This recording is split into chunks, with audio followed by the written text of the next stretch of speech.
पाचगंगा फाटा,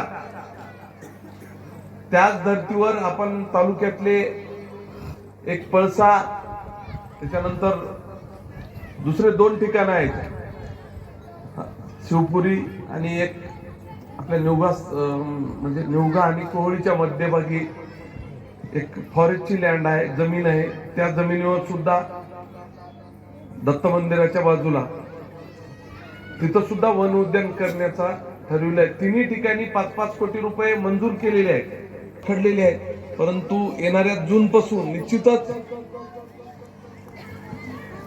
निधी आल्याच्या नंतर एक भव्य वन उद्यान इथं उभारलं जाईल आणि बरोबर सर्व गाववासियांना एक विरंगुळ्यासाठी किंवा फिरण्यासाठी चांगलं ठिकाण आपल्या गावामध्येच उपलब्ध करून देण्याचा आमचा मानस आहे. निश्चितच लवकरात लवकर होईल.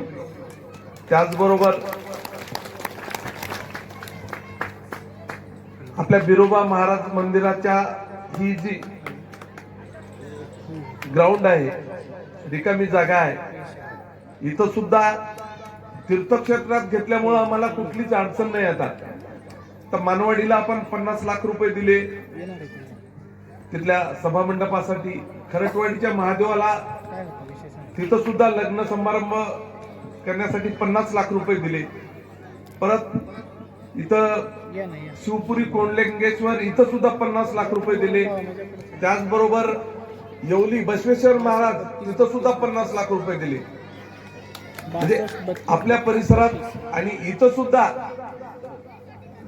पुढच्या वर्षी नक्कीच 31 मार्चच्या नंतर येणाऱ्या वर्षामध्ये आपण एक चांगला, जेणेकरून छोटे मोठे गोरगरिबाचे लग्न समारंभ सुद्धा वर लागतील असं 50 लाख रुपयाचं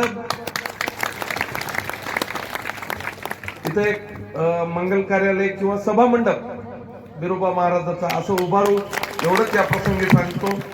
परत एकदा संयोजकांनी आमचा सत्कार केला त्याबद्दल मनापासून आपल्याला धन्यवाद देतो. थांबतो. जय बिरोबा. आर्थिक सत्तेला राज